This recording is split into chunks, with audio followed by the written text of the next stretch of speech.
Hello, dear students of class 7. How are you all, dear student? I am your science teacher DPS sir from LPM Public School, Gola Bazar, Gorakhpur. Student, as you know, chapter 12, that is motion and time, is under process. And in my today's topic, I will explain you about the pie graph or pie chart. So, student, there are various methods of showing the amount of whatsoever. In my previous class, I have explained you about the bar chart, bar graph. Okay, and today I am going to explain you about the pie graph, in which I will explain about the amount of the different types of atmospheric gases that is present in our surrounding according to the by the help of pie chart. So dear student, as you can see in this side figure, this is the whole at, atmospheric, means it is given here, and 21% is the oxygen. Okay, 21% is the oxygen. So how you will just draw this graph, and 78%, so you know the total area is 360 degree. Okay, so dear student, as you can see here, this total orange from here to here, this total area is of nitrogen, 78%. Okay, and this area is oxygen, 21%, and only this area is 1%, that is in which carbon dioxide, water vapor and other gases comes. So here you can see, you have seen that nitrogen is huge amount, that is 78%. So in atmospheric gases, nitrogen is present, whose amount is 78%. Oxygen is present, whose amount is 21%, and the remaining 1%, so 78 and 21, so 819 and 729, that means plus 1, that means this 1% is the remaining carbon dioxide gases. Okay, so student, now by help of pie graph or a pie chart, a pie chart is a kind of graph or diagram which shows the percentage composition of something in form of a slice of a circle. A pie graph is used to compare what parts of whole circle represents the whole. The various observation or components are represented by the sector of circle. Figure alongside is a pie graph which shows the composition of air.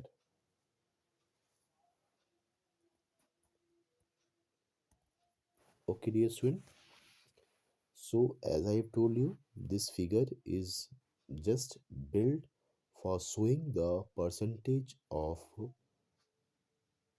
oxygen, nitrogen and other gases. Now student, line graph. You can see here by the side, this is the line graph in which there are two axes, x-axis and y-axis. Now student, a line graph displays data that changes continuously over time. So line graph displays data, means such type of data record that change continuously over time. So something which is compared according to time is shown on a line graph. The distance and time graph, in which one side will be time shown time and the other side will be shown distance. So this is the relation between the two quantities plotted on x and y axis. The relation between two quantities plotted on x and y axis are shown in figure. So these x and y axis are two perpendicular lines crossing each other. So they lies crossing each other. They are crossing here the y axis and the x axis. So here is 0 crossing each other, and from here you can just plot it. So this is the relation between the two quantities plotted on the x and y axis. The x and y axis are two perpendicular lines crossing each other at point O, and the point of intersection O is called the origin point. So this point is known as the origin point. Out of the two quantities to be plotted, one is taken as x axis and the other as a y axis. जैसे कि दो हैं, distance है और time है। तो अगर आप टाइम को एक्स एक्सिस पे शो करेंगे तो डिस्टेंस को वाई पे, और अगर डिस्टेंस को एक्स एक्सिस पे शो कर रहे हैं तो टाइम को फिर वाई एक्सिस पे शो करिएगा। Okay, these x and y axis are two perpendicular. Okay, now we shows the positive values of x axis along ox and the positive values of the y axis as the oy. In this case we shall consider only positive values of the quantities. This graph plotted on the specially designed graph paper and is divided into squares, and each of this each side means ये specially graph paper पे बनाया जाता है student. और graph paper जो होते हैं उसमें लाइनिंग बने होते हैं, बॉक्स बॉक्स उसमें होते हैं और उस पर आसानी से बनाया जा सकता है। छोटे छोटे बॉक्स होते हैं और एक बॉक्स की लंबाई चौड़ाई 1 centimetre by 1 centimetre, 1 cm by 1 cm होता है। Okay,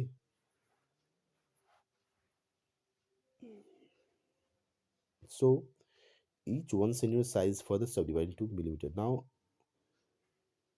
so this is the pattern how to show anything. Okay, just for example student, मान लीजिए सपोज दैट ये अगर टाइम ही प्लॉट करें हम और ये इस साइड को डिस्टेंस ले लिया, हमने इस साइड को डिस्टेंस ले लिया और इस साइड को टाइम ले लिया। ओके, तो सपोज दैट ये 5 minute, next 10 minute, next 15 minute, और ये डिस्टेंस मान लीजिए 5 किलोमीटर, 10 किलोमीटर, 15 किलोमीटर। ओके, इधर डिस्टेंस शो कर देंगे और इधर टाइम शो कर देंगे। अब फिर अकॉर्डिंग टू टाइम कितने दूर वो गया तो उसको हम इस लाइन ग्राफ से, जो ये लाइन ग्राफ आपका बनाया हुआ है, इस लाइन ग्राफ से मेंशन करेंगे। Okay dear student, now choose a scale for graph, determine the lower and the upper limit of data। तो इस बार ग्राफ को बनाने के लिए लोअर मीन सबसे स्टार्टिंग यूनिट क्या है और अपर लिमिट सबसे मैक्सिमम कहाँ तक। जैसे कि सपोज दैट हमने 15 किलोमीटर चलना है तो यहाँ से 0 से स्टार्ट करेंगे हम। वी विल स्टार्ट फ्रॉम 0 और यहाँ 15 किलोमीटर तक की मार्किंग करेंगे कुछ इंटरवल पे, जैसे कि 5, 10, 15। ओके, अगर 25 तक जाना है तो 20, देन 25। ओके, तो ऐसे इधर मार्किंग, इधर में टाइम का गैपिंग, जैसे कि सपोज दैट हमें 1 घंटे का करना है, तो यहाँ पे 5 मिनट, फिर 10 मिनट, फिर 15 मिनट, फिर सपोज 25 मिनट में कितना गया, 30 मिनट में कितना गया। ओके, इस तरह से हम इस पे शो करते हैं dear student. Divide the range within the required number of divisions. अब आवश्यकता अनुसार इस लाइन पे, एक्सिस पे हम डिवीजन करेंगे। Round of the division range, और फिर इसको डिवीजन का एक रेंज बनाएंगे। ठीक है, मीन्स 0 से 5, फिर 5 से 10, फिर 10 से 15, इस प्रकार से round of the division range. If you do not get the whole number, now choose division that can convenient to mark and cover a maximum graph. So इस प्रकार से हम इस ग्राफ को प्लॉट करेंगे dear student. Plotting a distance time graph, जिसको यहाँ पे आप देख पा रहे हैं, टाइम जब 0 सेकेंड था, okay, time when 0, starting period 0 था, तो स्टार्टिंग में डिस्टेंस भी 0 था। जब टाइम 0 था, डिस्टेंस भी 0 था। फिर 5 सेकेंड बाद, जैसे 5 सेकेंड बीता, तो वो ऑब्जेक्ट, चाहे वो व्हीकल जो भी, वो 4 मीटर की डिस्टेंस ट्रैवल किया। वो 4 मीटर की डिस्टेंस ट्रैवल किया, मीन्स 5 5 सेकेंड में। ओके, चार 5 सेकेंड में 4 मीटर गया। फिर 10 सेकेंड में, 10 सेकेंड में 8 मीटर गया। फिर 15 सेकेंड में 12 मीटर गया। फिर 20 सेकेंड में 16 मीटर गया। फिर 25 सेकेंड में 20 मीटर गया। ओके, सो ये इस प्रकार से हम डिस्टेंस टाइम ग्राफ को प्लॉट किया गया यहाँ पे। ठीक है, जैसे कि इस प्रकार से ये अंदाज़ा लगाएंगे, 5 5 सेकेंड यहाँ है और 4 यहाँ है, तो बिल्कुल बिल्कुल इसके सिधाई पे डॉट डॉट डॉट डॉट, और इसके सिधाई पे जहाँ आ रहा है वहाँ पे एक डॉट मार्किंग कर देंगे। ओके, वहाँ पर एक डॉट मार्किंग कर देंगे, ताकि 5 5 सेकेंड के एकदम एबव और 4 सेकेंड के एकदम फ्रंट, जहाँ वो मीट कर रहा है, वहाँ पे हम डॉट दे देंगे। उसी प्रकार 10 सेकेंड के एकदम स्ट्रेट वे में, और 8 मीटर के एकदम स्ट्रेट वे में, जहाँ पे ये दोनों मीट कर रहा है, वहाँ पे एक पॉइंट दे देंगे। ठीक है ना, तो इस प्रकार से ये पॉइंट डॉट डॉट डॉट दे के हम एक स्ट्रेट लाइन खींच लेंगे। ओके, स्ट्रेट लाइन खींच लेंगे। इससे पता चला कि ये यूनिफॉर्म मोशन है। मीन्स अगर ये लाइन ग्राफ एकदम सीधे बन रहा है, इसका मतलब है वो एक रफ्तार से वो गाड़ी या वो व्यक्ति एक स्पीड से चल रहा है। ओके, वरना अगर ये लाइन टेढ़े मेढ़े होते, ओके, जिगजैग वे में जाते, तो इसका मतलब कभी उसकी स्पीड धीमी हो रही है, कभी तेज हो रही है, कभी धीमी हो रही है, कभी तेज हो रही है, तो फिर उसे हम कहेंगे non uniform motion. Okay dear student, तो ये तो था आपका डिस्टेंस टाइम ग्राफ, जो लाइन ग्राफ से समझाने का प्रयास किया हमने। Okay, now the distance travelled by an object over a period of time can be plotted on a graph called the distance time graph. कितनी दूरी तय की गई, कितने दिए गए समय में कितनी दूरी तय की गई, इसको हम लोग डिस्टेंस टाइम ग्राफ पे मेंशन करते हैं। When a distance time graph is complete, it can be used to study the speed of an object. और जब डिस्टेंस टाइम ग्राफ बनाना कंप्लीट हो जाता है, तो इससे हम लोग स्पीड का पता करते हैं कि ये किस स्पीड से गया, एक समान स्पीड से गया या इसकी स्पीड बदलती रही बीच बीच में। ओके, सो जैसे कि मैंने बताया कि इस जो अभी मैंने दिखाया ग्राफ, इसमें इसकी लाइन जो है कहीं चेंज नहीं हो रही डायरेक्शन, एक सीधे डायरेक्शन में बढ़ते चला गया। इसकी मतलब है कि उसका स्पीड जो है हर सेकंड पे उसकी स्पीड जो है वो सेम रही, कोई विशेष चेंजिंग मतलब कोई चेंज किसी प्रकार का चेंजिंग नहीं आया। अगर चेंजिंग आया होता तो फिर इस लाइन ग्राफ में डिफ्लेक्शन होता, मीन्स जिगजैग वे में मूवमेंट करता। ओके डियर स्टूडेंट, तो इस बिहाफ पे हम ये कह सकते हैं कि इसके मोशन में जो मूवमेंट हुआ वो यूनिफॉर्म हुआ कि नॉन यूनिफॉर्म हुआ। ओके, यूनिफॉर्म हुआ कि नॉन यूनिफॉर्म हुआ, इसके बारे में हम बता सकते हैं। देखिए, अगर इस ग्राफ में आप देख पा रहे हैं कि 20 मीटर मतलब यहाँ से चल के, ठीक है, यहाँ से चल के कोई ऑब्जेक्ट 20 मीटर गया और वहीं जाके वो रुक गया है। ठीक है, 20 मीटर पे जाके रुक गया है और फर्दर मूव नहीं कर रहा है। तो अगर कोई ऐसा क्वेश्चन आए तो उस समय आप जो ग्राफ बनाएंगे वो 20 मीटर ऊपर जाके एक पैरेलल लाइन, इसके पैरेलल लाइन एक खींच देंगे, जिससे ये शो होगा कि ये ऑब्जेक्ट रेस्ट पोजीशन में है, ये ऑब्जेक्ट रेस्ट पोजीशन में है। और यहाँ देख पा रहे हैं आप, जितनी टाइमिंग उतनी इसकी स्पीड, जैसे कि सपोज दैट 1 मिनट में, ओके, 1 मिनट में,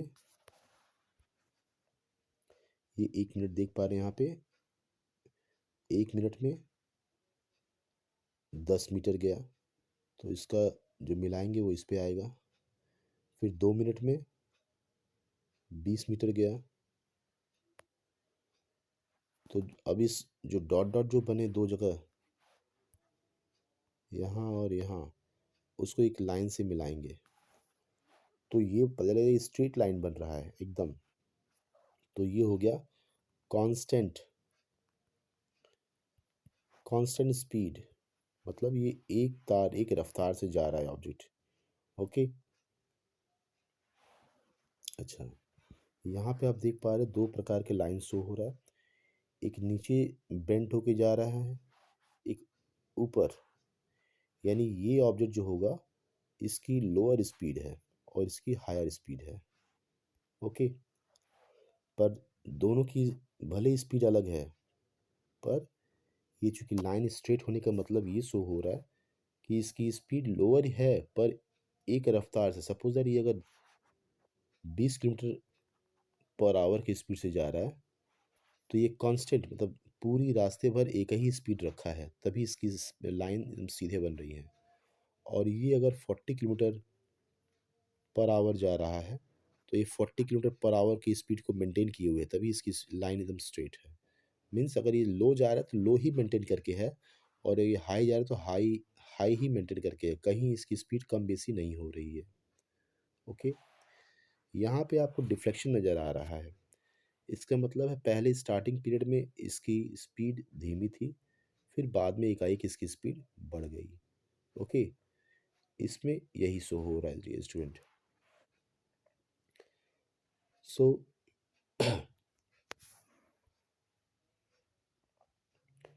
नेक्स्ट डियर स्टूडेंट, एक छोटा सा डिस्टेंस टाइम में दिखा रहा है कि एक गिलहरी, ठीक है, एक गिलहरी जो है यहाँ 0 पोजीशन से ओ पोजीशन से स्टार्ट की चलना,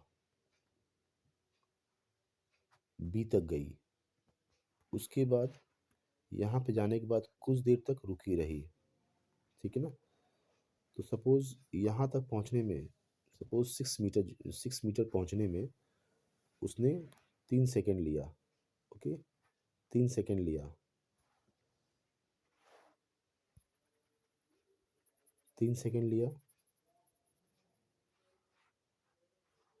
फिर यहाँ पे कुछ देर तक आप देख पा रहे हैं 3 के बाद से लेके 8 सेकेंड तक, यानी कि 3 से 4, 5, 6, 7, 8, 1, 2, 3, 4, 5, 5 सेकेंड तक वो हॉल्ट हॉल्ट मतलब एक जगह रुका रहा।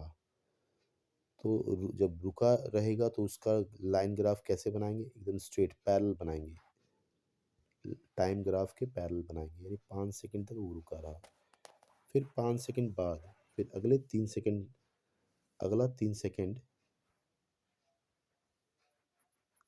3 सेकंड में वो वापस नीचे आ गया।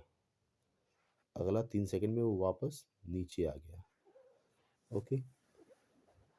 तो इस प्रकार से अगर कोई चीज़ दिखाया जाए, कुछ दूर जाने के बाद वो अगर स्टॉप हो जा रहा है कुछ समय तक, तो उसको पैरेलल दिखाएंगे और फिर वापस वो अगले 3 सेकंड में नीचे आ गया।